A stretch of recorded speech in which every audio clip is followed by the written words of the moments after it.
সম্মানিত অভিভাবকবৃন্দ, আপনাদের যাদের সন্তানেরা এবছর ভর্তি পরীক্ষা অংশগ্রহণ করবে, বিশেষ করে তৃতীয় শ্রেণীর ভর্তি পরীক্ষা, তাদের বিষয়ে আমি ছোট্ট একটি ক্লাস নিচ্ছি। একেবারেই প্রথমেই যে বিষয়টি থাকে সাধারণত অঙ্কে লেখো অথবা কথায় লেখো, এই বিষয়টি অনেকেই একক, দশক, শতক ইত্যাদি ভাবে পড়ান। তো আমি একটি ছোট্ট টেকনিক শিখিয়ে দিচ্ছি যাতে আপনার একক, দশক, শতক এই বিষয়গুলো প্রয়োজন হবে না আশা করি। তো আমি যদি এইখানটায় লিখে রেখেছি কতগুলো সংখ্যা, এই সংখ্যাগুলোকে অঙ্কে লেখো কথায় লেখো, অর্থাৎ অঙ্কে লেখা আছে এটাকে কথায় লিখবে।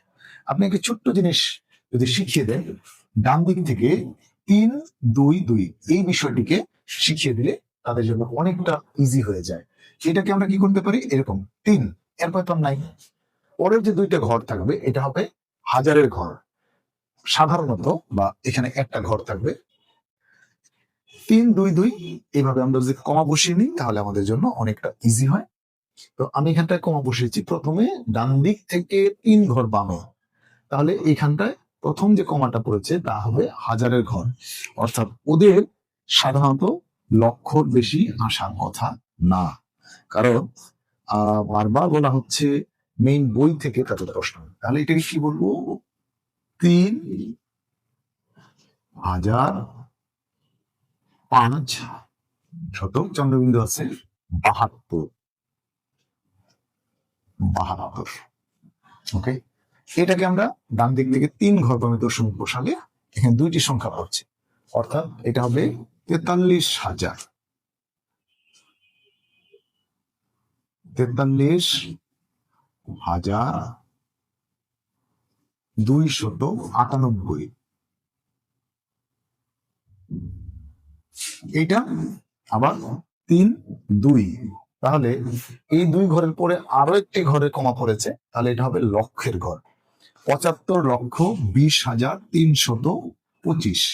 আমরা যদি একটু লিখি 75,20,000,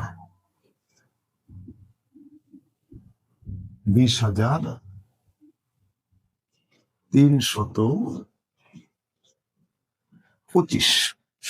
ঠিক একই রকম ভাবে আমরা যদি কথায় লেখা থাকে তাহলে এগুলোকে আমরা অঙ্কে লিখতে পারবো, সেই বিষয়টা আমি একটু দেখিয়ে দিচ্ছি। আমি একটি সংখ্যা লিখে নিচ্ছি, তারপর সেটাকে অঙ্কে লিখব। আমি লিখে রেখেছি, তো এটাকে আমরা কি করবো, আমরা একটা সহজ টেকনিকে লিখবো। যখনই লক্ষ্য পাবো, অর্থাৎ 21 লিখবো আগে, আমি 21 লিখলাম, লক্ষ্য পেয়েছি, লক্ষ্য বলার সাথে সাথে একটা কমা হবে। 8,000, আমরা জানি হাজারের ঘরে দুইটি অঙ্ক থাকবে, তার মানে 0,8, হাজার বলছে কমা দিয়ে দিব, তারপরে 505, তার মানে 505। আশা করি একক, দশক, শতক ইত্যাদি গোনা নিয়ে প্রবলেম হবে না। এটি যদি আপনি কয়েকবার প্র্যাকটিস করান তাহলেই তার হয়ে যাবে। আর বাচ্চাদেরকে যতটা পড়াবেন ততটুকু লেখানোর চেষ্টা করবেন, কারণ তাকে কিন্তু পরীক্ষার খাতায় লিখতে হবে, তাই বেশি বেশি লেখানোর অভ্যাস করবেন। আপনার সন্তানের শুভকামনায় আজকের মতো শেষ করছি। ভালো থাকবেন সবাই, আর আমাদের পেজটি ফলো দিয়ে রাখবেন। আশা করি আমাদের যে কোনো ভিডিও আপনাদের কাছে সবার আগে পৌঁছে যাবে। ধন্যবাদ।